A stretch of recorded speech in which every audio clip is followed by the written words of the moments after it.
Alors, qui sont les fidèles? Prenons le passage dans le livre de Apocalypse 2. On va voir qui sont les fidèles. Apocalypse 2 à partir du verset 8. Écrit à l'ange de l'église de Smyrne, qui est maintenant Izmir en Turquie.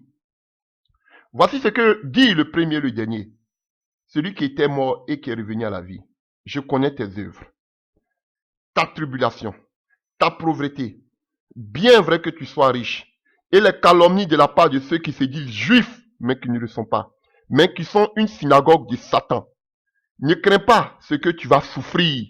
Voici, le diable jettera quelques-uns de vous en prison, afin que vous soyez éprouvés, et vous aurez une tribulation de 12 jours. Sois fidèle jusqu'à la mort, et je te donnerai la couronne de vie. Alléluia.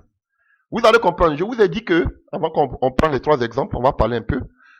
C'est la seule église que Dieu, alléluia, encourage dans le Nouveau Testament. Alléluia. Il ne dit pas à cette église, voici ça, tu as fait ça, répands-toi, non. Il encourage plutôt cette église, il lui dit ce que cette église va subir pour lui. C'est la seule église ici que Dieu approuve.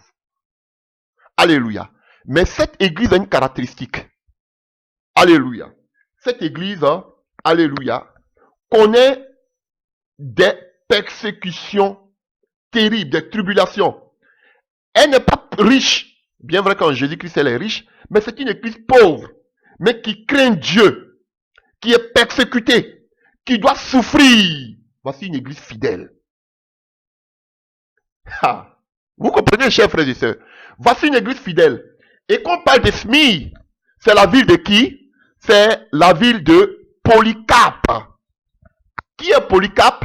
Polycarpe était l'un des fils dans la foi du dernier apôtre qu'on appelle Jean, qui a eu la révélation, qui est l'Apocalypse. Polycarpe. Alléluia. Et on sait que, alléluia, ce Polycarpe-là, il était évêque de l'église de Smyrne. Il vient de la Turquie. Alléluia. Et on a un témoignage éloquent de cette réalité, de la persécution que devait vivre l'église de Smyrne. Alléluia. On avait dit à Polycarpe, alléluia, de reconnaître publiquement César comme étant le Seigneur. Kyros. Vous avez compris? Publiquement, on a dit à Polycarpe, qui était l'évêque de Smyrne, il faut reconnaître que c'est César qui est Dieu, qui est le Seigneur des Seigneurs. Voilà, qui est le Seigneur, Kyrios. Voilà pourquoi on appelle Jésus le Seigneur des Seigneurs, le Roi des Rois. Parce qu'il y a des rois sur la terre, il y a des seigneurs sur la terre. Lui, il est le Seigneur des Seigneurs, le Roi des Rois. Donc, voilà pourquoi, quand on amène la pièce à Jésus, on doit payer à César ce qui est à César, donner à César ce qui est à César, et à Dieu ce qui est à Dieu. Parce que, alléluia, dire publiquement que César n'était pas Seigneur, c'était passif de mort. Et lui, Polycarpe, on lui demandait de dire publiquement que César était Seigneur. Vous voyez, si c'était des chrétiens d'aujourd'hui, ils allaient dire, ah, la Bible dit de respecter les autorités. Alléluia. Mais on a demandé à Polycarpe de dire publiquement que César était Seigneur. Ce qu'il a refusé, il dit, le Seigneur, c'est Jésus-Christ de Nazareth. Chers frères et sœurs, et Polycarpe a été mis à mort. Il était un martyr, il était tué. Et on a des témoignages émouvants de sa mort. Alléluia. Alléluia. Il était tué parce qu'il refusait publiquement de reconnaître César comme étant, le Seigneur. Vous avez vu. Voici l'église de Smyrne. Et Polycarpe a été fidèle jusqu'à la mort. Donc, à cause des persécutions, s'il refusait, s'il acceptait de dire que César est Seigneur, chers frères et sœurs, il n'avait pas été fidèle. La persécution, c'est une épreuve face à la fidélité. Alléluia. Vous voyez? Et ici, il dit, sois fidèle jusqu'à la mort. Notre fidélité ne s'arrête pas maintenant. Notre fidélité, c'est jusqu'à la fin de notre vie. Non, tu dois être fidèle dans les dîmes, tu dois être fidèle dans les offrandes, tu dois être fidèle dans les vœux. Toi, toute la vie, tu es perdu. Je te dis la vérité, tu es perdu. On doit être fidèle jusqu'à la mort. Et Polycarpe a été fidèle. Il a accepté de mourir le martyr, alléluia, à cause de la vérité de la parole. Il a refusé d'appeler César publiquement Seigneur. Et il est mort.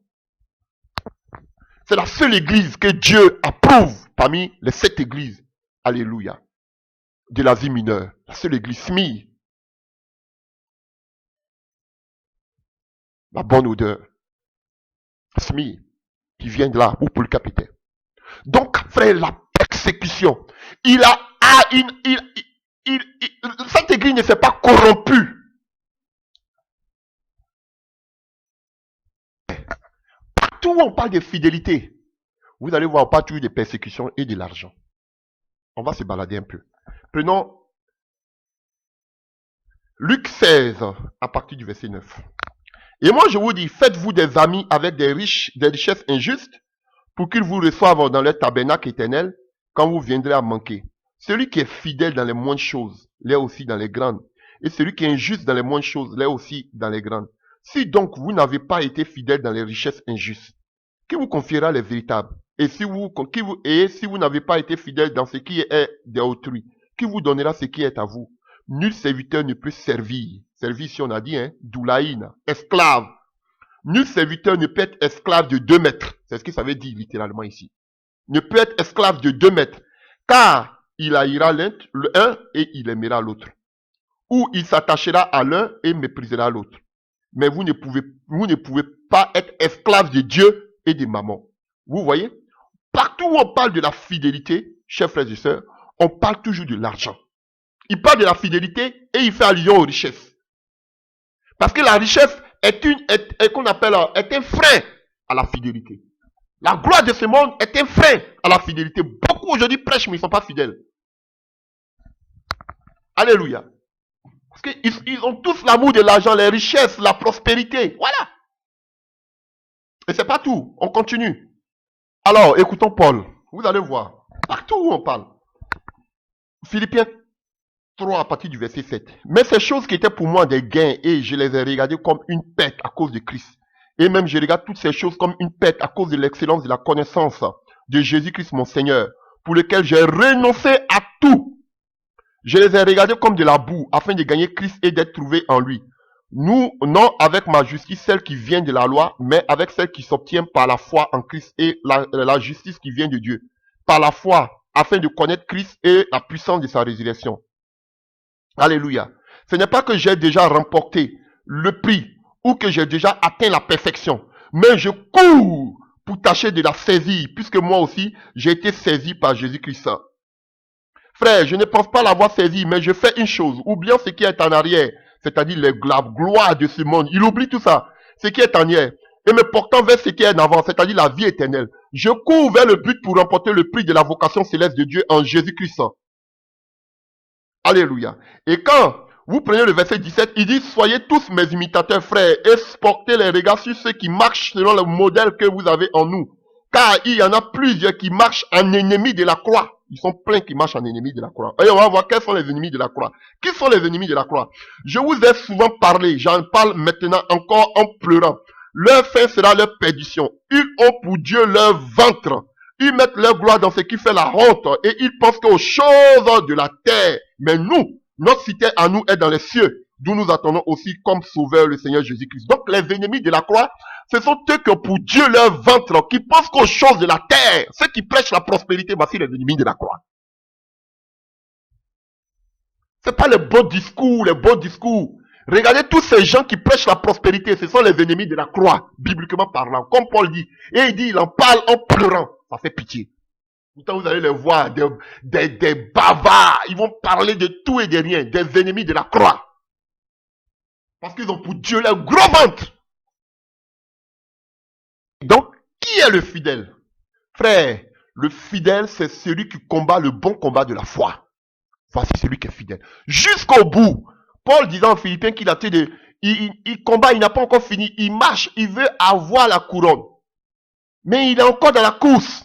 Parce que là, il était encore en liberté. Mais on va voir en Timothée. Là, maintenant, il était en prison. Il vivait une vie d'atrépas entre la vie et la mort. Donc, maintenant, il va dire qu'il a achevé la course.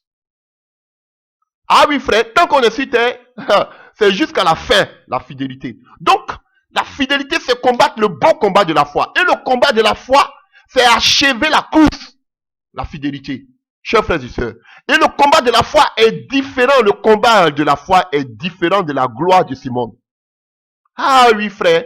Le bon combat de la foi est différent de la gloire de ce monde. Et on va voir ce que Paul dit à Timothée. Alléluia. Nous devons être fidèles. Rien à voir avec les responsabilités de l'église. Ou même fidèles dans les dîmes ou même dans les offrandes. Ça, c'est la sorcellerie. Alléluia. Prenons 1 Timothée. À partir du verset 1 Timothée 1, à partir du verset 18. Le commandement que je t'adresse, Timothée, mon enfant, selon les prophéties faites précédemment à ton sujet, c'est que, d'après elles, tu combattes le bon combat, en gardant la foi et une bonne conscience, jusqu'à la fin, frère. Et il dit cette conscience, quelques-uns l'ont perdue, et ils ont fait un naufrage par rapport à la foi de ce nom sont Hyménée et Alexandre. Je les ai livrés à Satan afin qu'ils n'apprennent plus à blasphémer. Beaucoup ont perdu cette conscience à cause de la gloire du monde. Il demande à son fils de combattre le combat de la foi et de garder la foi. Bon, aujourd'hui, les gens n'ont plus la foi, ils ont perdu la foi. Au détriment de la gloire de ce monde. Des richesses de ce monde. Quand on va parler des choses, diaconie, oh, du diaconie, ils sont contents. Parce que là, il faut amener de l'argent pour s'occuper des orphelins, des veuves. Ils aiment ça, parce qu'eux-mêmes, ils attendaient ça depuis. Ils ne sont pas fidèles, ces gens-là. Alléluia. 1 Timothée 6, à partir du verset 1. Que tous ceux qui sont sous le joug de la servitude regardent leur maître comme digne de tout honneur, afin que le nom de Dieu et la doctrine ne soient pas blasphémés. Et ceux qui ont des fidèles pour maître ne les méprisent pas, sous prétexte qu'ils sont frères, mais qui les servent d'autant, mieux que ce sont des fidèles et des bien-aimés. Étant participants du bien-faire, enseigne ces choses, recommande-les. Si quelqu'un enseigne de fausses doctrines et ne s'attache pas aux saintes paroles de notre Seigneur Jésus-Christ et à la doctrine qui est selon la piété, il est enflé d'orgueil, il ne sait rien. Alléluia. Et nous continuons à partir du verset 6. C'est en effet une grande source de gain que la piété avec le contentement, car nous n'avons rien apporté dans le monde et il est évident que nous n'en pouvons rien emporter. Si donc nous avons la nourriture et le vêtement, cela nous suffira. Mais ceux qui veulent s'enrichir, partout où on parle de fidélité, on parle de richesse, tombent dans la tentation, dans le piège et dans beaucoup de désirs insensés et pernicieux. Voilà. Le voyage astral, parce que là, après, la sodomie, c'est le voyage astral. Voilà. L'homosexualité. Et plonge les hommes dans la ruine et la perdition, car l'amour de l'argent est une racine de tous les maux. Et quelques-uns, en étant possédés, se sont égarés loin de la foi. Vous avez vu? Ils se sont égarés loin de la foi, parce qu'ils sont possédés. Ils m'ont dit qu'ils prêchent la foi alors qu'ils sont égarés. À cause de quoi? L'argent. L'argent là, ça égare. Quel que soit tout ce qu'ils vont faire, ils sont égarés. Quelqu'un qui prêche la prospérité, il est égaré. Paul dit si on a la nourriture, on a les vêtements, cela nous suffit. Frère, ils sont égarés. Tous ceux qui prêchent la prospérité, quel que soit ce qu'ils vont venir faire, tout, frère, ils sont égarés. Même Judas aussi chassait les démons. Judas aussi prêchait. Il était aussi éloquent. Alléluia. Loin de la foi. Donc, l'amour de l'argent, l'amour des biens de ce monde est différent, complètement opposé à la foi. Complètement. Et se sont jetés eux-mêmes dans bien des tourments. Pour toi, homme de Dieu, fuis ces choses et recherche la justice, la piété, la foi et la charité, la patience, la douceur. Combat le bon combat de la foi et quoi? Saisis la vie éternelle à laquelle tu as été appelé. Alléluia. À laquelle tu as fait une belle confession en présence d'un grand nombre de témoins. Alléluia. Voilà. Donc, il nous dit maintenant, combat le bon combat de la foi. Alors qu'avant ça, il dit beaucoup se sont égarés de la foi à cause de l'argent. Mais lui, il doit combattre le bon combat de la foi. Celui qui combat le bon combat de la foi, il est complètement opposé à la richesse de ce monde, à la prospérité. Regardez-les aujourd'hui tous. Devant les caméras, ils font bonne mine. Lui, les gens sont venus, les gens étaient touchés, les gens étaient transformés, des gens égarés à cause de l'argent. Ça ne m'impressionne pas. Je vous dis que ça ne m'impressionne pas. Vous pouvez impressionner le monde parce qu'ils ne sont pas affermis. Ils sont égarés. Quelqu'un qui prêche la prospérité, il est égaré. Quel que soit son nombre d'années dans la foi, quel que soit le nombre d'églises qu'il a, il est égaré. Il est égaré. Mais toi, tu dois combattre le bon combat de la foi. Et le bon combat de la foi, c'est quoi? C'est de saisir la vie éternelle. Voilà. Regardez les yeux. Comme en Hébreu 11, les héros de la foi. Ils ne voulaient même pas avoir les choses de ce monde. Ils étaient prêts à souffrir, mourir pour avoir la vie éternelle. Regardez-le aujourd'hui. Qui prêche la persécution? Qui prêche les difficultés? Personne. Personne. Alléluia. 2 Timothée 2, à partir du verset 1. Toi donc, mon enfant, fortifie-toi dans la grâce qui est en Jésus-Christ. Et ce que tu as attendu de moi, en présence de beaucoup de témoins, confie-le à des hommes fidèles qui soient capables de l'enseigner aussi à d'autres. Alléluia. C'est pas l'enseignement d'abord, l'enseignement de Paul, c'est pas la prospérité. Souffre avec moi. Vous voyez, il dit souffre avec moi. Maintenant, il est en prison. Comme un bon soldat de Jésus-Christ.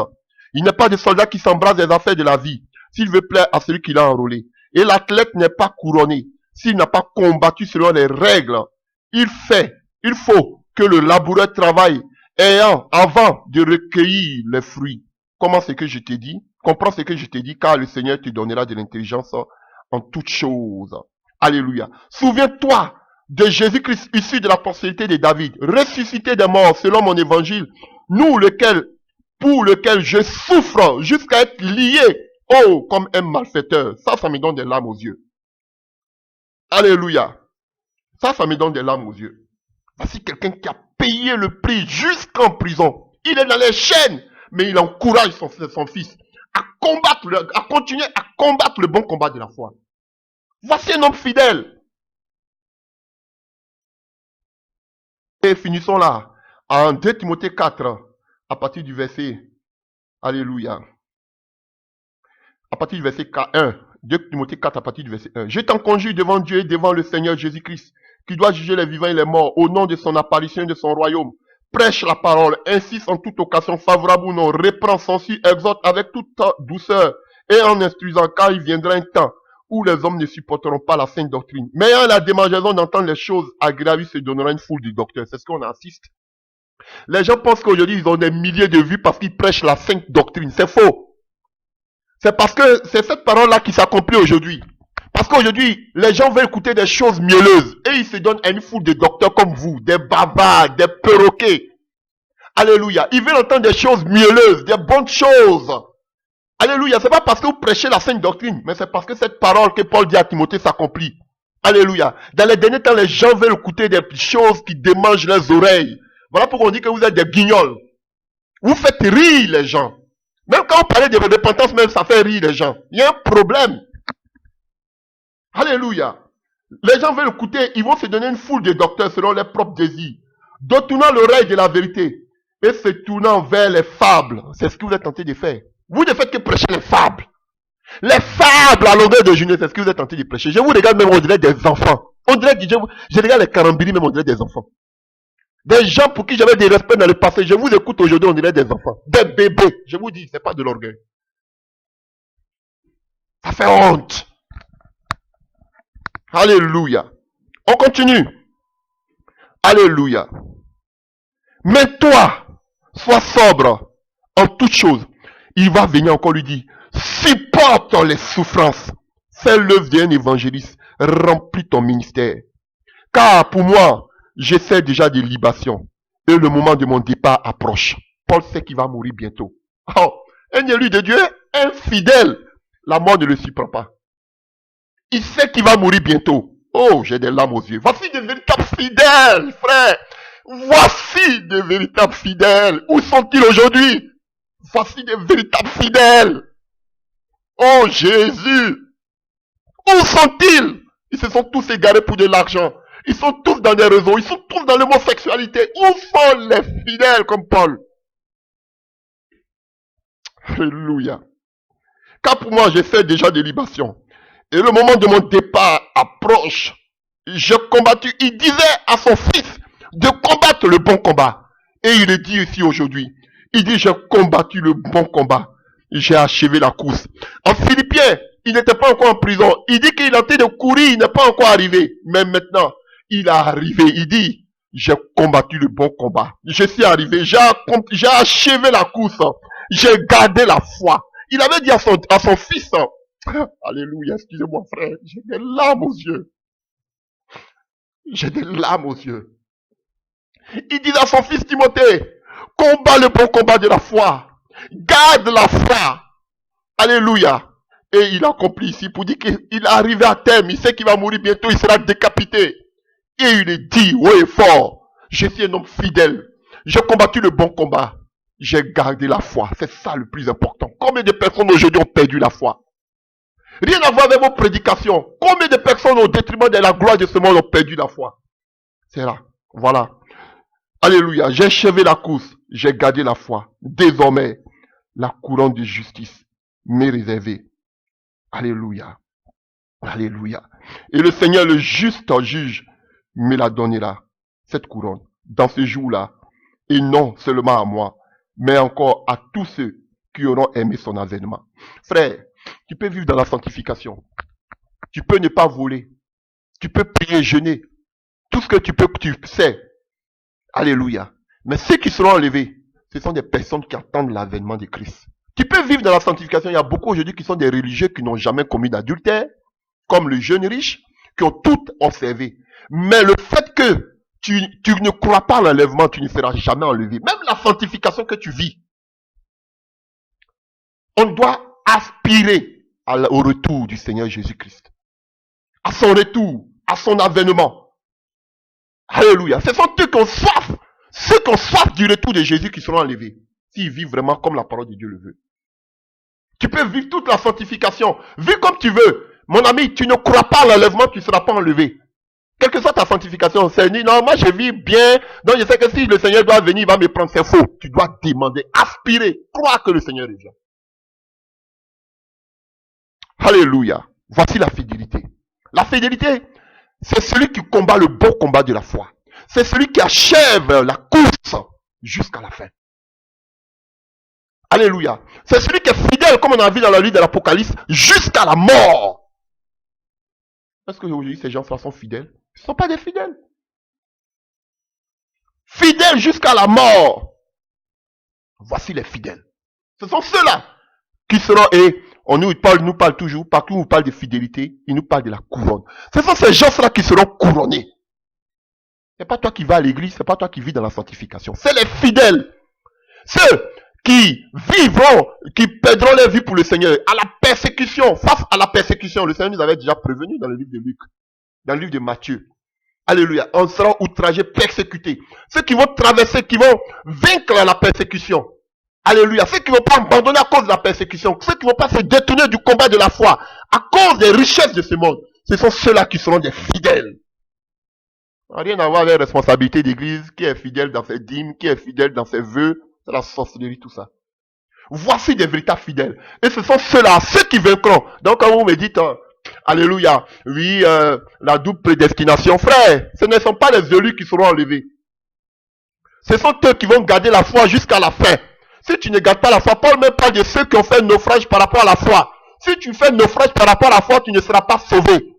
Alléluia. Si tu n'es pas fidèle dans les persécutions, tu ne seras pas sauvé. Alléluia. Si tu n'es pas fidèle face à la richesse de ce monde, tu ne seras pas sauvé. C'est ça la vérité biblique. Voilà. Rien à voir avec la double prédestination, ce ne sont pas les élus qui seront sauvés. Ce sont les fidèles qui seront sauvés. Ce sont eux qui seront récompensés. Alléluia. Et tant que nous sommes sur terre, nous sommes entrés toujours dans la course, comme Paul le dit en Philippiens. Dans la course, jusqu'à l'arrivée. Paul a fini, il était à la fin de sa vie, il dit il a achevé. Mais est-ce que toi tu as achevé? On est encore dedans. Voilà pourquoi votre réunion, votre assemblée, vos confréries, vos congrégations, ensemble, je ne suis pas dedans. Je ne vais pas d'église d'un pasteur. Quand je quitte là, je m'en vais là où le pays où Dieu veut que j'aille prêcher là. Ce n'est pas les États-Unis, ce n'est pas le Canada. Je sais où Dieu m'envoie. Alléluia. J'ai fini de prêcher là-bas, je vais partir aussi dans le monde par la grâce de Dieu. J'ai fini de prêcher, je viens me mettre encore et puis je vous combats avec vos fausses doctrines. Je vais combattre ce ministère, c'est ça le message de la prospérité et vos fausses doctrines. Je vous dis, je suis assis là 30 ans pour vous. Alléluia. Tout le monde n'est pas obligé de faire église. Vous faites. Alléluia. Donc, chers frères et sœurs, j'ai vraiment parlé en ce qui concerne là, les fidèles. Maintenant, tout ce que j'ai dit là, on va voir des exemples et on va finir. Matthieu 19. Lorsque Jésus eut achevé ses discours, il quitta la Galilée et il alla dans le territoire de la Judée, au-delà du Jourdain. Une grande foule le suivit. Et là, il guérit les malades. Alléluia. Vous voyez, chers frères et sœurs, on nous parle d'une grande foule qui le suivit. Alléluia. Vous voyez, voici la première étape. Beaucoup de personnes aujourd'hui viennent, beaucoup de personnes sont appelées. Beaucoup de personnes, la multitude, on dit il y a une grande foule. Il y a des foules aujourd'hui dans vos bâtiments. Ça, c'est les appelés. Alléluia. Mais prenons Jean 6 à partir du verset 6. Jean 6 à partir du verset 6. On va prendre des exemples. Ce que je dis à partir du verset 66, pardon. Donc, vous voyez 666. Jean 6 à partir du verset 66. Et c'est le seul, dans les 4 évangiles, c'est le seul passage où on voit 6 et le chapitre 6, verset 66. Donc, 666. Alléluia. C'est le seul parmi les 4. Dans tout le Nouveau Testament même, c'est le seul. Donc, tout le Nouveau Testament. 6, Jean 6, à partir du verset 66. Le chapitre 6, verset 66, c'est le seul dans toute la Bible. Non, pas dans toute la Bible, dans tout le Nouveau Testament. 6 à partir du verset 66. Alléluia, 666. Et on va voir, il y a quoi là-bas? Alléluia. À partir du verset, j'ai dit quoi? Jean 6, hein? À partir du verset 66. À partir de 60 même pour mieux comprendre. Après avoir, plusieurs de ses disciples, vous voyez, on dit plusieurs de ses disciples, après avoir entendu dire, cette parole est dure, qui peut l'écouter? Jésus, sachant en lui-même que ses disciples murmuraient à ce sujet, leur dit, cela vous scandalise-t-il? Et si vous voyez le Fils de l'homme monter et où il était auparavant, c'est l'esprit qui vivifie.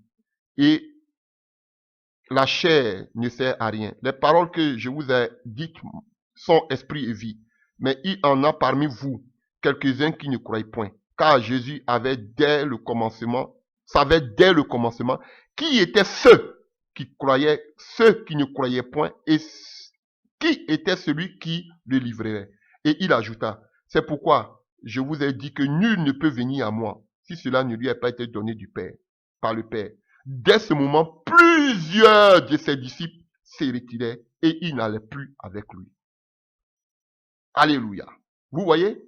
Et Jésus donc dit aux 12, et vous, voulez-vous pas aussi vous en aller? Simon-Pierre lui répondit, Seigneur, à qui irons-nous? Tu as les paroles de vie. Voici des personnes qui ont rebroussé chemin à cause de la dureté du message qui sortait de la bouche de Jésus. Alléluia. Beaucoup de personnes, ça c'est le premier groupe parmi les appelés. Beaucoup sont appelés, mais beaucoup ne sont pas enracinés. Lorsque la parole vient, la parole, on dit, c'est une parole très dure. Oh, mais il est méchant. Il manque d'amour. Alléluia. La parole n'est pas accompagnée d'amour. Il n'y a pas les fruits de l'esprit. Donc, on t'écoute plus. Ils aiment écouter les gens qui vont vous dire, Dieu est bon, Dieu est amour. Dieu va te bénir, Dieu va t'élever. Voilà ceux qui veulent écouter. Les docteurs qui leur parlent des bonnes choses, c'est ceux-là qui veulent écouter. Alléluia. Ça, c'est le premier groupe. On a un second groupe qui était plus restreint. Alléluia. Et on parle des 70. Alléluia. On va voir dans le livre de Luc 10, à partir du verset 1. Luc 10. Luc 10, à partir du verset 1. Après cela, le Seigneur désigna encore 70 autres disciples et il les envoya 2 à 2. Vous comprenez? Donc, de cette multitude-là, il y a eu qui encore? Il y a eu encore 70 que Dieu a appelés. Chers frères et sœurs,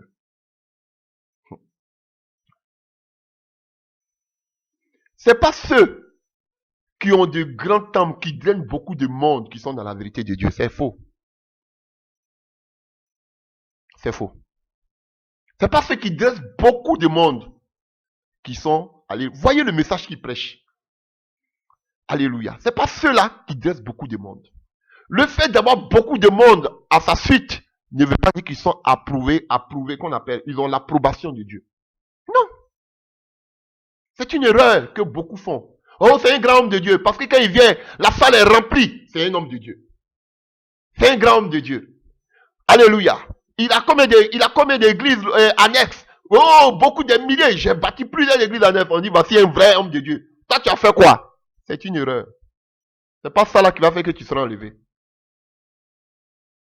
Alléluia. Il y a des véritables serviteurs de Dieu cachés que je ne connais même pas. Alléluia. Mais qui craignent Dieu. Je suis là dans mon coin par la grâce de Dieu. Mais Dieu me révèle la vie de tous ces gourous qu'aujourd'hui vous voyez sur la place publique qui se jouent, qui sont applaudis, acclamés par des milliers de personnes. Mais ça fait pitié. Ce sont des choses, tu ne peux pas dire ça sur le net. Vous voyez ça, mais quand tu dis là, tu exploses en même temps le net. Et puis même on risque même de t'amener même rapidement en prison. Alléluia. Parce que personne ne peut croire à ces genres de choses. Vous ne savez pas comment des fois on souffre quand Dieu te donne des révélations de ces personnes qui sont considérées dans le monde entier. Tu te dis, mais si tu parles de ça là, qui va te croire? Ça fait mal, ça fait pitié. Et tu souffres au-dedans de toi-même. Tu sais beaucoup de choses que tu ne peux pas dire. Alléluia. On dit, ah, mais il faut prier pour qu'il puisse, mon ami, il y a des choses où on ne prie plus. On dévoile. Ils ont la parole devant eux. C'est le deuxième groupe. Ils sont passés à 70. Toute cette multitude, ils sont passés à 70. Et dans cette multitude, beaucoup suivaient Jésus pour les miracles. Beaucoup suivaient Jésus, pourquoi? Pour que Jésus multiplie le pain. Voilà. Et c'est ce qui se passe aujourd'hui. Aujourd'hui, beaucoup dans cette multitude-là viennent aujourd'hui à l'église parce qu'ils veulent voir leurs conditions sociales changer. Ils veulent se marier, ils veulent voyager, ils veulent faire des affaires, ils veulent des guérisons. Alléluia. Ils veulent voir les miracles que Jésus fait. Alléluia. Voilà. Ils veulent avoir à manger, la prospérité, être bénis financièrement. Voilà, c'est ça la foule. La multitude. Ça, c'est le premier groupe. Mais ils n'ont pas de racines. Et quand vient la parole dure, ils ne supportent pas. Ils n'ont pas de racines. Et le deuxième groupe, on a vu que c'est les 70. Et quand on parle des 70, vous allez voir aussi Genèse 10, on parle des 70 nations païennes. C'est une image. Alléluia. Voilà, on parle des 70 aussi. Voilà. Donc, c'était en quelque sorte une perfection. Voilà, on va amener le message au peuple païen. Voilà, donc vous pouvez voir dans le livre de Genèse 10. Après de cela encore, on a vu que Jésus a appelé combien de personnes? On va le voir dans le livre de Luc 6. Luc 6, à partir du verset 12. Luc 6. Luc 6.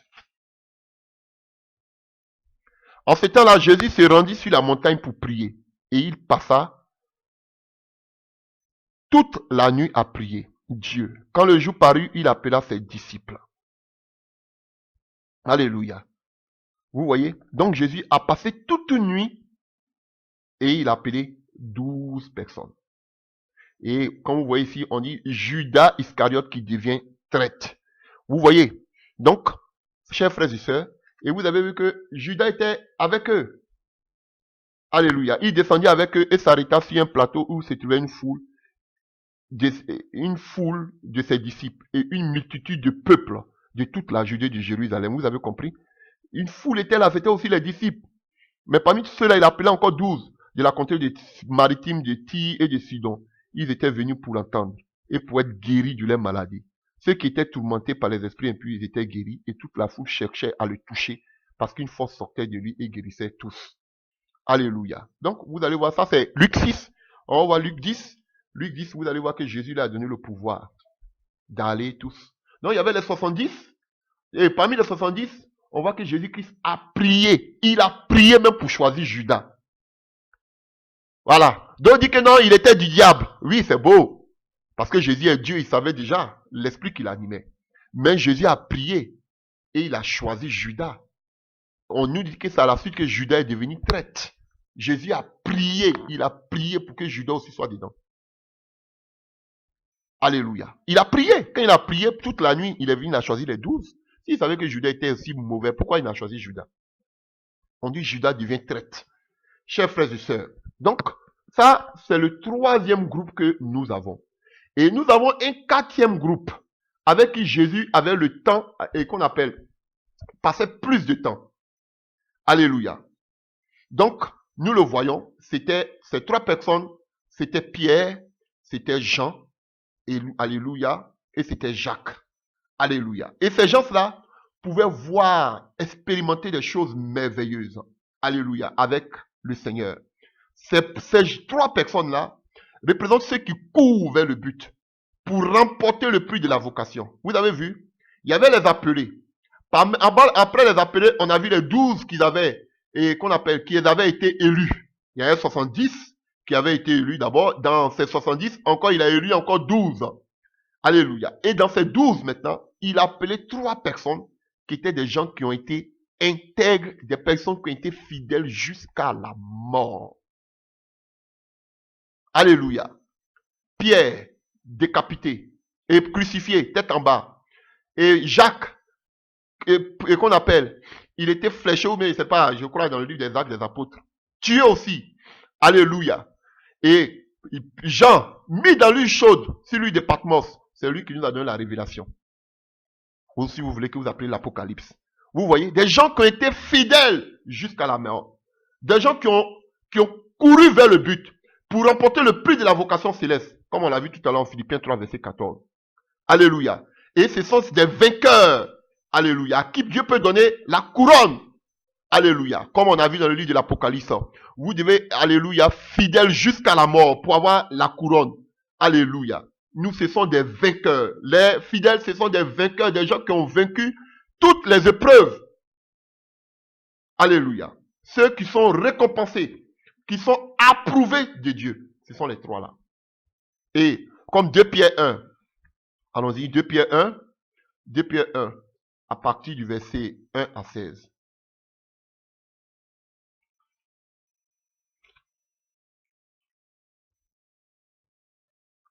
À partir du verset 16. Alléluia. À partir du verset 16. Ce n'est pas en effet en suivant des fables habillement conçues que nous avons fait connaître la puissance de l'avènement de notre Seigneur Jésus-Christ, mais c'est comme ayant vu sa majesté de nos propres yeux, car il a été reçu de Dieu le Père, honneur et gloire. Quand la gloire magnifique lui fit entendre une voix qui disait, celui-ci est mon fils bien-aimé en qui j'ai mis toute mon affection. Et nous avons entendu cette voix venant du ciel lorsque nous étions avec lui sur la sainte montagne. Et nous tenons pour d'autant plus certain la parole prophétique à laquelle vous faites bien de prêter attention, chers frères et sœurs. Et cela, vous pouvez le voir dans le livre de Matthieu 17, verset 1, sur la montagne de transfiguration, chers frères et sœurs. Et ces personnes, c'était Jean, c'était Pierre, c'était Jacques. Alléluia. Pour la fille de Jairus, c'était encore les mêmes. C'était des gens qui étaient dans le cœur de Christ. C'était des gens qui étaient des hommes fidèles jusqu'à la mort. C'est à ceux-là que Jésus, à Pierre, que Jésus a donné les clés. À qui il pouvait dire, paie mes brebis. Frère, c'était des gens fidèles. Donc, frère, vous voyez, les gens vont vous font croire qu'il faut aller de petit à grand. C'est ce qui fait que tu es un véritable serviteur de Dieu. Mais nous allons voir, partout où vous verrez, vous allez voir qu'on partait du nombre plus élevé au nombre plus décroissant. C'est de façon décroissante, c'est pas de façon croissante. Alléluia. Vous allez penser que quand il y a beaucoup de personnes, c'est qu'ils sont dans la vérité de Dieu, c'est archi faux. Là où il y a la véritable vérité de Dieu, il n'y a pas beaucoup de personnes. Voilà pourquoi la Bible parle toujours du petit troupeau, du reste. On ne parle pas de la quantité, on parle du reste, du petit troupeau. Alléluia. J'ai peur de beaucoup de personnes qui dressent beaucoup de monde. Parce que là où il y a la vérité biblique, frère, les gens ne supportent pas trop. Les gens ne supportent pas la sainte doctrine dans les derniers temps. Ah oui, voilà. Ceux qui dressent le public, regardez les messages qu'ils prêchent. Je vous dis toujours, regardez, écoutez ce qu'ils prêchent. Il y a d'autres qui vont faire semblant de dire, je prêche la sanctification, mais eux-mêmes, ils n'ont rien à voir avec la sanctification. Alléluia, chers frères et sœurs. Donc vous voyez, pourquoi il y avait la multitude qui suivait Jésus. En principe, c'était un grand ministère, mais il dit non, je ne veux pas que tout le monde me suive. Alors qu'eux, aujourd'hui, ils veulent que beaucoup de personnes les suivent. Contradiction. Ils aiment la foule, alors que Jésus même se cachait. Jésus ne prenait pas beaucoup de personnes pour le suivre, il prenait seulement 3 personnes. Il se retirait même souvent seul pour prier. Il ne peut pas avoir l'approbation des hommes, mais aujourd'hui, il veut avoir l'approbation des hommes. Grand serviteur de Dieu, man of God. C'est ça. Et ils ont dit, c'est surnom. Big Dozer de l'évangile. Hein? Alléluia, alléluia. Arrêtez là, frère. Chers frères et sœurs, pour être fidèle, tu dois être dans ce petit groupe. Tu dois être dans ce petit groupe. Je me souviens que Dieu me donnait un jour un message sur l'enlèvement. Et je voyais comme beaucoup de personnes étaient agitées. Il me dit, non, non, non. Il y a 7 personnes. Ils vont venir. J'ai dit, mais ils sont pas là. Il dit, il y a 7 personnes. Dans le songe, c'est 7 personnes qui ont été enlevées. Dans toute cette multitude. Chers frères et sœurs, pour avoir l'approbation de Dieu, pour être fidèle, il faut faire partie de ce petit groupe que la Bible appelle le reste. Vous entendez ces thèmes? Le reste, le petit troupeau. Jésus dit toujours petit troupeau. Il y a un reste. On ne dit pas il y a une quantité, il y a un reste. C'est ce reste-là que Dieu vient enlever. Alléluia. Ce reste, 8 personnes dans l'arche. C'est pas beaucoup. Et Jésus connaissait qui étaient tous ceux qui le suivaient. Quand nous prenons Jean 2, à partir du verset 23. Pendant que Jésus était à Jérusalem à la fête de Pâques, plusieurs crurent en son nom, voyant les miracles qu'il faisait. Mais Jésus ne se fiait point à eux, parce qu'il les connaissait tous, et parce qu'il n'avait pas besoin qu'on lui rende témoignage d'aucun homme, car il savait lui-même ce qui était dans l'homme. Jésus nous connaît tous. Tout ce tapage-là, Jésus sait qui lui appartient. Alléluia, chers frères et sœurs. Donc, Jésus n'est pas dans ce qui frappe à l'œil. C'est pas parce que tu fais des miracles. Tu fais des miracles, alléluia, tu es de Dieu. Lui-même, il le dit dans lui de Matthieu 7, verset 22. Plusieurs me diront, Seigneur, n'avons-nous pas prophétisé, n'avons-nous pas chassé des démons, n'avons pas... Il dit, arrière de moi, ouvertement. Retirez-vous de moi, vous qui commettez l'iniquité. Je vous ai jamais connu. Alléluia. Donc, chers frères et sœurs, c'est pas parce que tu as accompli de grands miracles, alléluia, et parce que beaucoup de personnes te suivent que tu es de Dieu. Alléluia. Faire des miracles n'est pas un indicatif que quelqu'un était fidèle ou qu'il a approuvé par Dieu. Ça, en tout cas, je vous le dis. Donc, c'est le premier exemple, alléluia, que nous avons, alléluia, dans qu'on appelle, que je voudrais vous donner. J'avais parlé aussi qu'on appelle, d'un autre exemple. Alléluia, nous allons parler d'un autre exemple. Et puis, nous allons finir. J'ai 3 exemples comme ça et nous allons vraiment finir. Alléluia. Alors, voyons 2 exemples dans l'Ancien Testament. Nous prenons déjà Nombre 1. Nombre 1. Et puis, nous allons finir Nombre 1 à partir du verset 24. 46 du moins. On prend à partir du verset 44. Tels sont ceux, le dénombrement fut fait. Tels sont ceux des enfants d'Israël dont on fit le dénombrement selon la maison de leur père. Tous ceux dont on fit le dénombrement et qui formaient les camps, selon leur corps d'armée, fut 603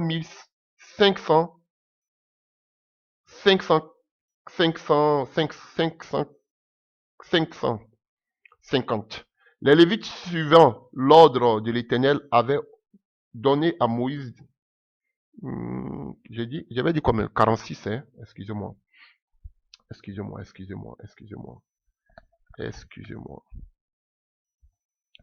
Tout ce dont on fit le dénombrement fut de 603 550.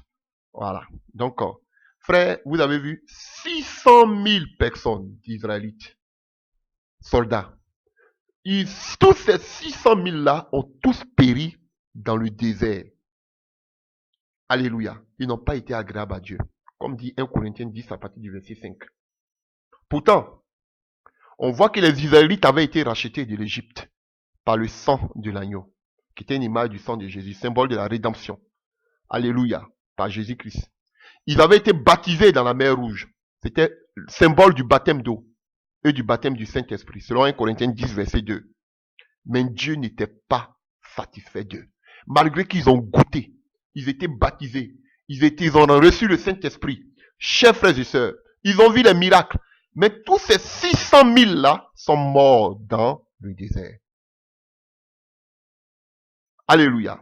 Et pourtant, Dieu a pris soin d'eux. Il a pourvu de manière surnaturelle à tous les besoins physiques et spirituels. Il a pourvu aux besoins du peuple d'Israël. Deutéronome 8, verset 4. Ton vêtement ne s'est point usé. Ton pied ne s'est point enflé pendant ces 40 années. Alléluia. Dieu les a guéris de toute maladie. Alléluia. Comme dit Psaume 105 à partir du verset 37. Il les a guéris. Il n'y avait pas de malades au milieu d'eux. Alléluia. Dieu a opéré des miracles.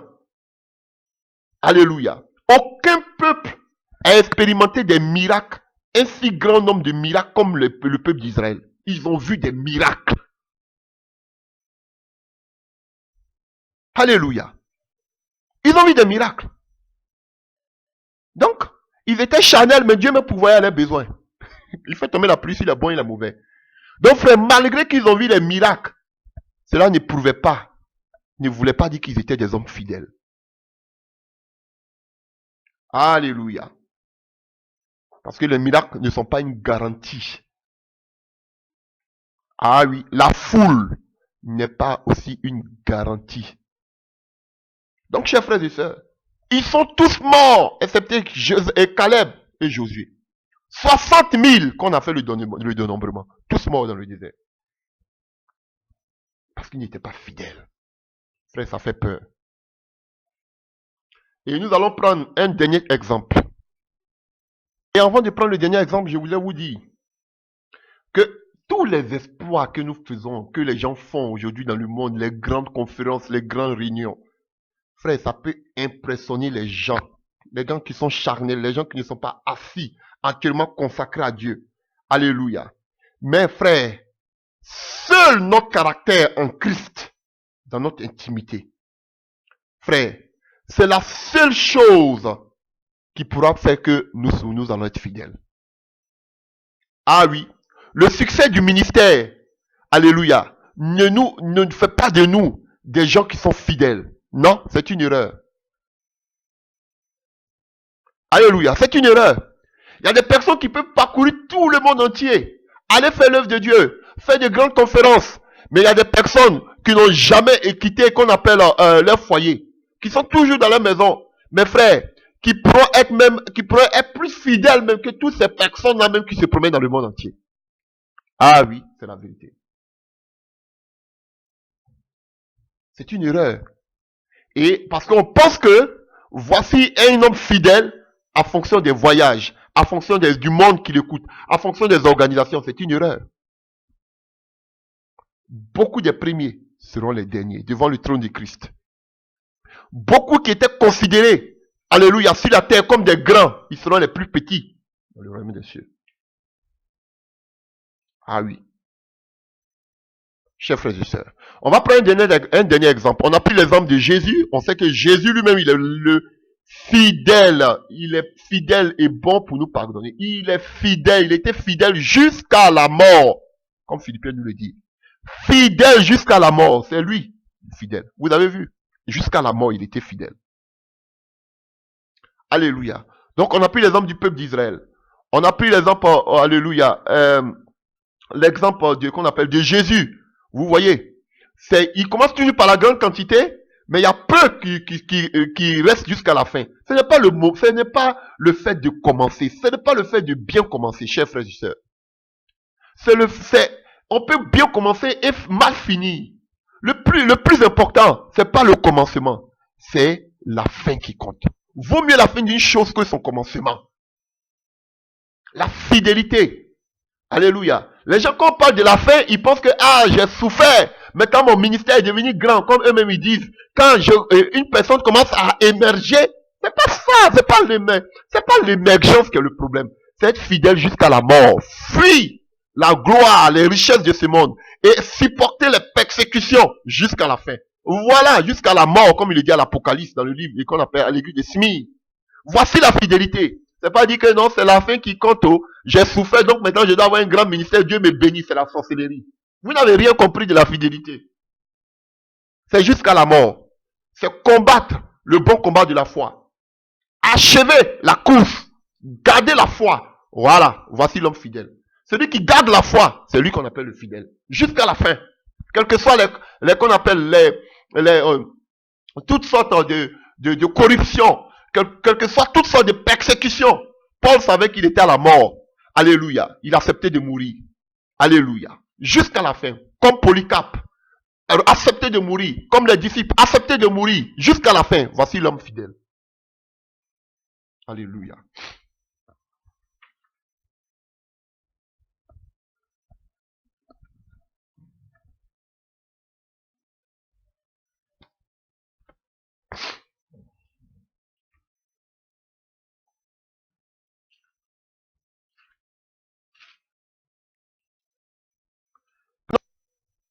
Alléluia.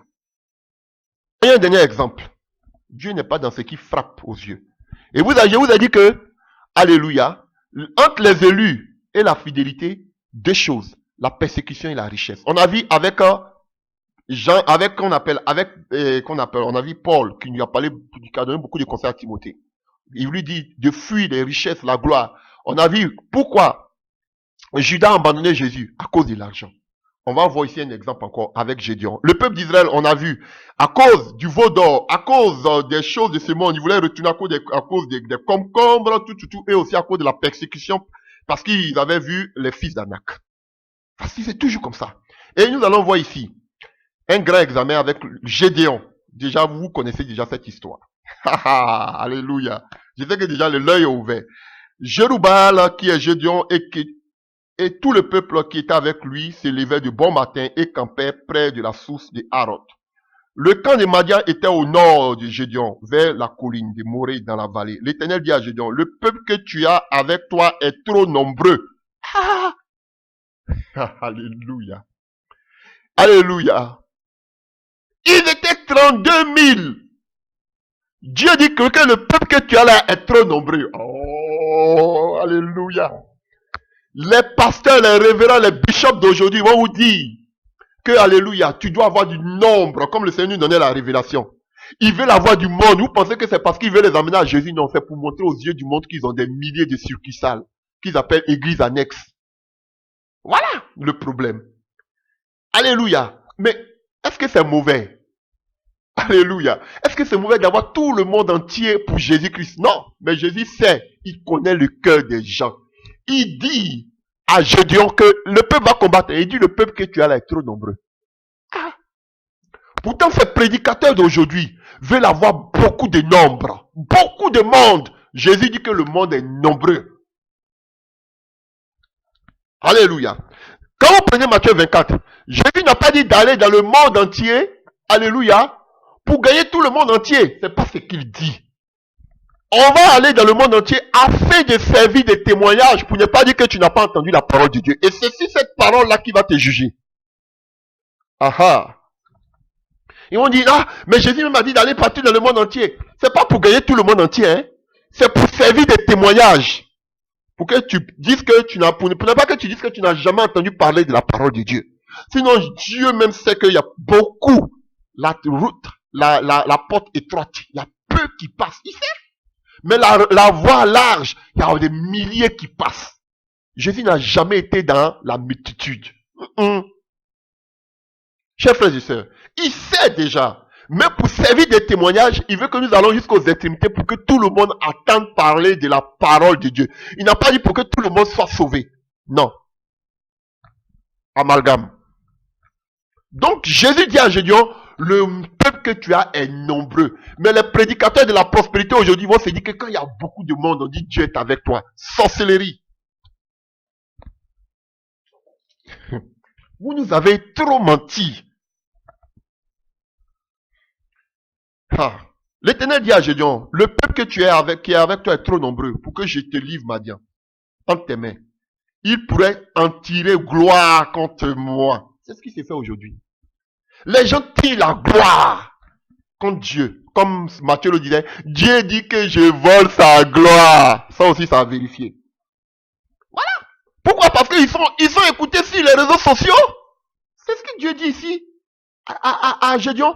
Il risque qu'on appelle, de tirer la gloire contre Dieu. Et les gens aujourd'hui, ils se font adorer, vénérer comme des dieux. Comme lui-même il dit, Matthieu le dit, quand vous voyez Dieu en nous, mon œil. Alléluia. Vous voyez, chers frères et sœurs, il tire la gloire. Pourquoi? À cause du nombre.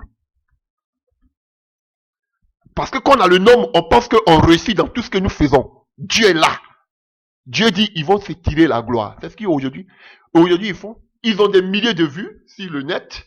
Aujourd'hui, ils drainent du monde. Donc, aujourd'hui, chers frères et sœurs, ils pensent que Dieu est là. Ils tirent la gloire. C'est ce que Dieu dit ici.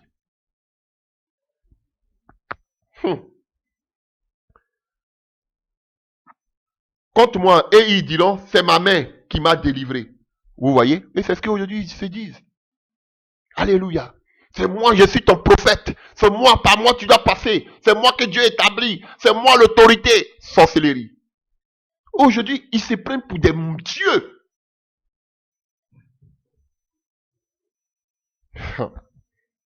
Alléluia. Publie donc ceci aux oreilles du peuple. Donc les 32 000, allez chers frères et sœurs, parce qu'on va voir tout à l'heure que c'est 32 000, c'était les appelés.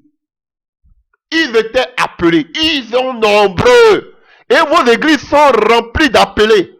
Ils ne sont pas remplis d'élus et ils ne sont pas remplis de fidèles. Ils ne sont même pas remplis de fidèles, mais ils sont remplis d'appelés. Voilà.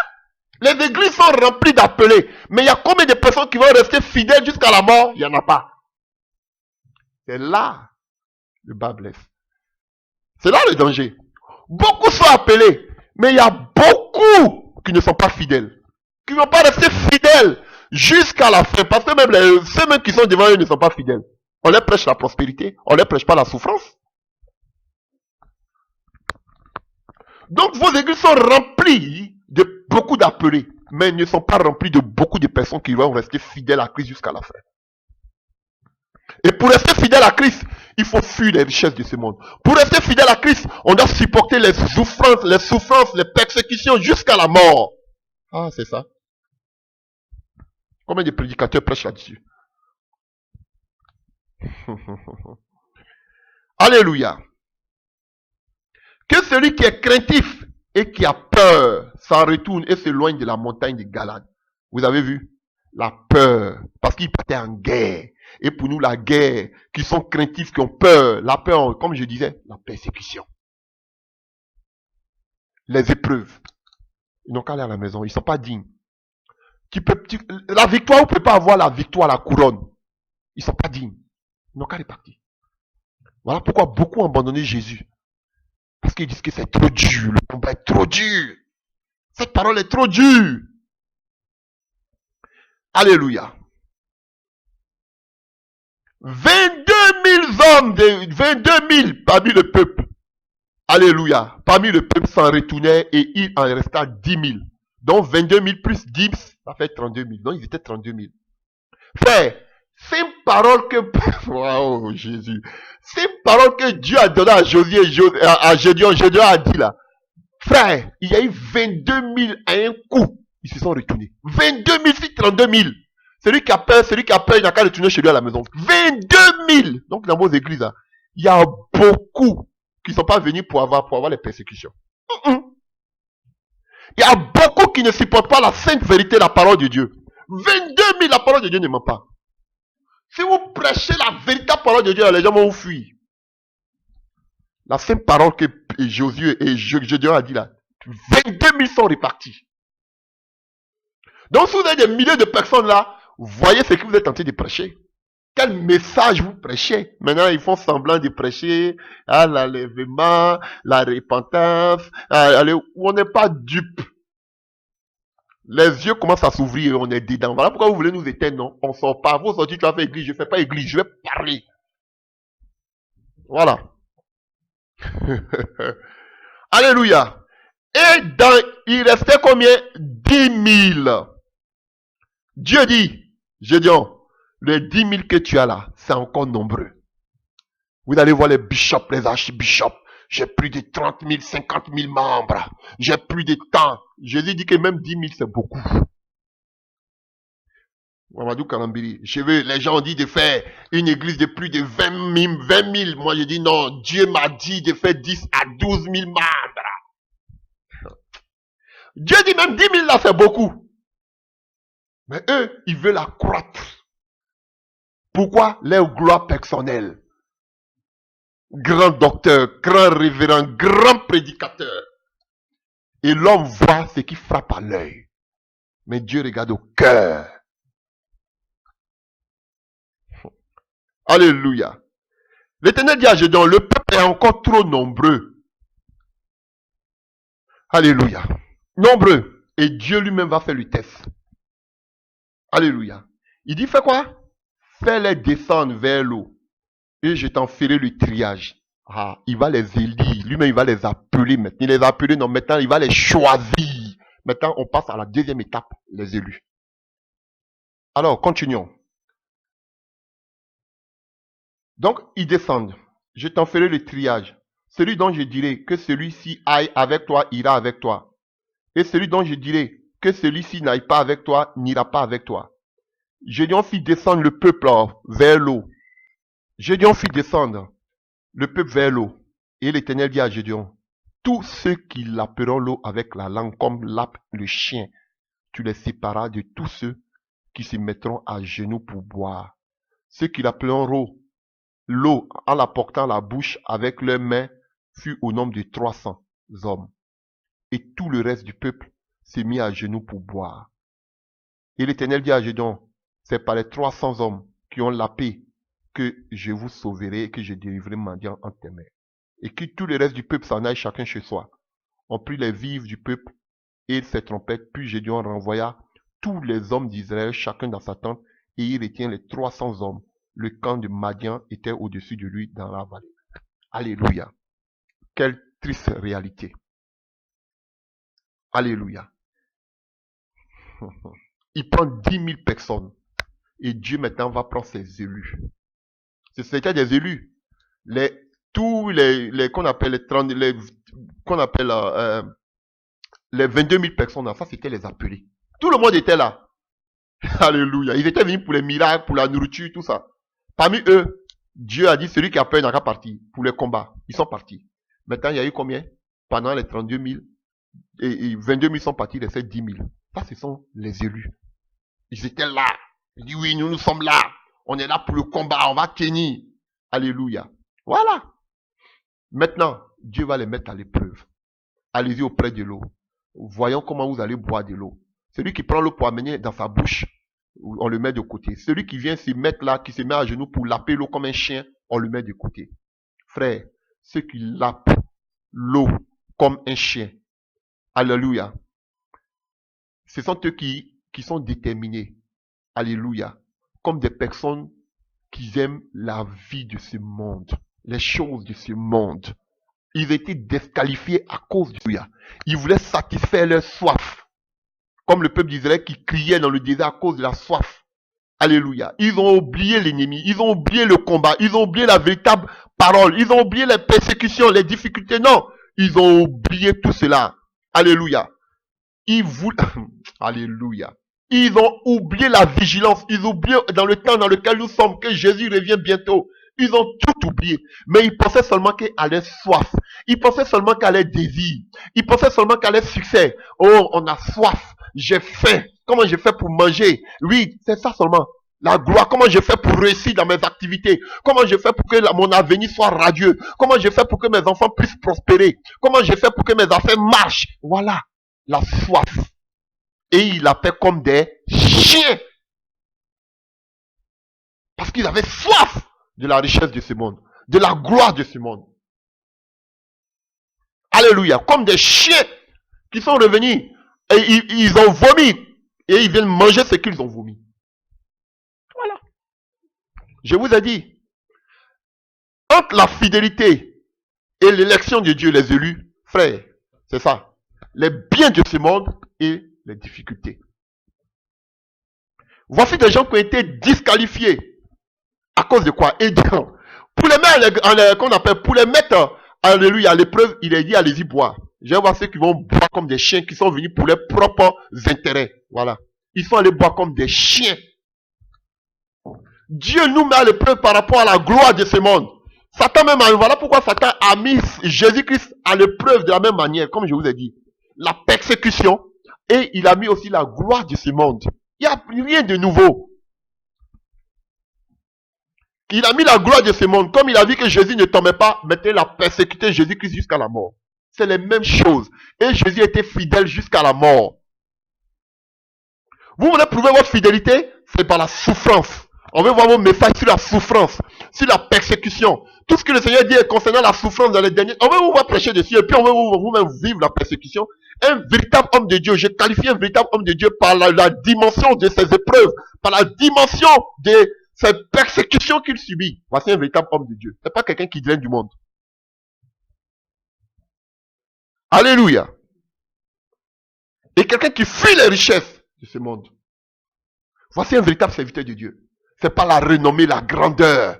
On quitte du petit pour devenir grand. Mais Jésus, Dieu lui quitte du grand pour devenir petit. Donc vous avez vu que vous-même, vous, parce que vous cherchez les appelés. Mais Jésus cherche les fidèles.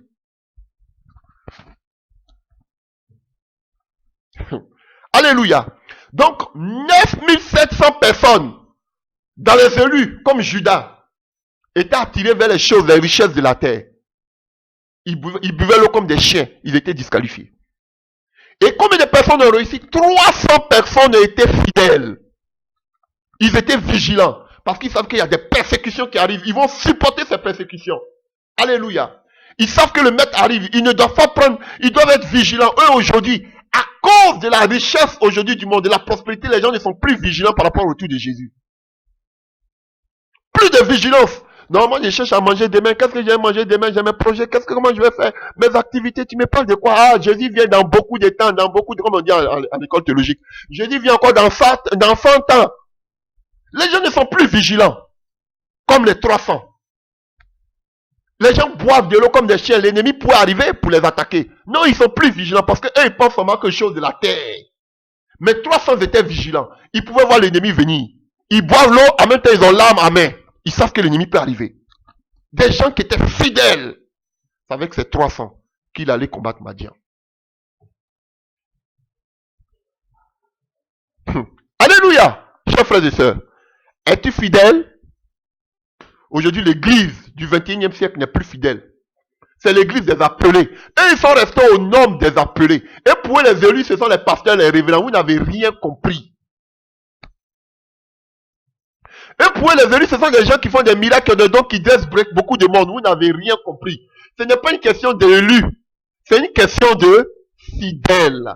Mais Dieu, mesdames et messieurs, vous qui croyez à la sécurité éternelle, ce n'est pas les élus qui seront enlevés. Ce sont eux qui vont rester fidèles jusqu'à la fin qui seront enlevés. Il dit, comme nous avons lu dans le livre de l'Apocalypse, sois fidèle jusqu'à la mort. C'est les fidèles jusqu'à la mort qui seront enlevés. Ce n'est pas les élus comme s'ils sont déjà prédestinés et les élus là à aller au ciel. C'est la sorcellerie. C'est ceux qui vont tenir face aux persécutions, face à la gloire de ce monde. Ce sont ceux-là qui seront sauvés. Voici les deux aspects, frères, pour que nous puissions sauver. À cause de l'évangile, tu seras persécuté jusqu'à mort. Alléluia. Tu seras séduit par rapport à la séduction de ce monde. Si tu as réussi, en dehors de la sanctification ou autre, si tu as réussi ces deux épreuves-là, frère, tu es sauvé. Comme Paul, tu pourras dire, j'ai combattu le bon combat, j'ai achevé la course. Tu peux bien commencer, mais si tu n'achèves pas, frère, tu es disqualifié. Pour vous dire qu'on peut perdre le salut, oui, on peut perdre le salut, tu peux bien commencer. Mais si tu n'es pas fidèle, tu perds le salut.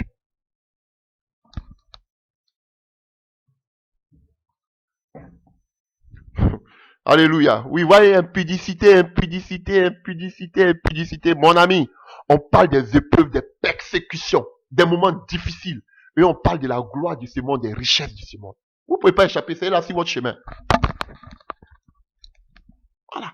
Donc les 300, les 9700 ont été disqualifiés, c'était des élus.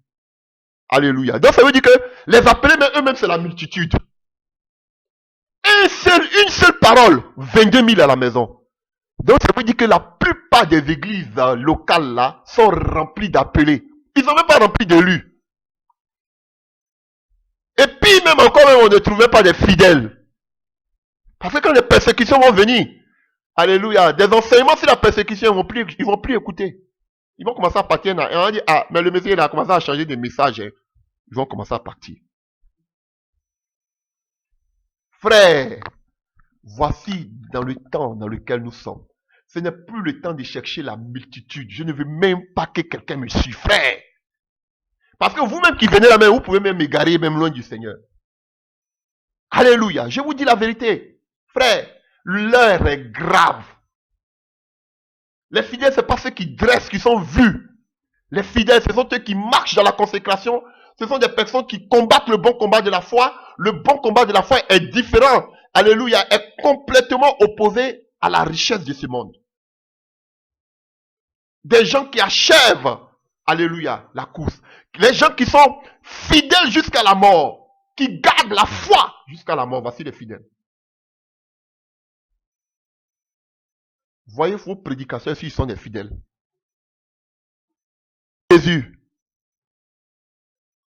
a exercé la fidélité dans toute son excellence. Il était fidèle jusqu'à la mort. Il a souffert.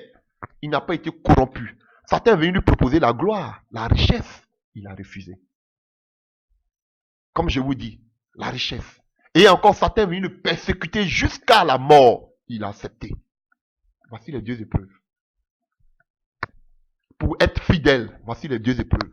Supporter les épreuves jusqu'à la mort. Et deuxième des choses, fuir les richesses de ce monde. Voici là où ta fidélité sera prouvée. C'est pas fidélité, il faut être fidèle dans les dîmes, il faut être fidèle dans tes vœux, il faut être fidèle à l'église, au pasteur. Ça, c'est la sorcellerie. Ça, c'est du pur machello. Ça, c'est du pur machello. C'est bavard. C'est perroquet. Frères et sœurs, pour conclure, nous revenons toujours dans ce même passage d'Apocalypse 17, à partir du verset 14. Alléluia. Nous devons combattre le bon combat.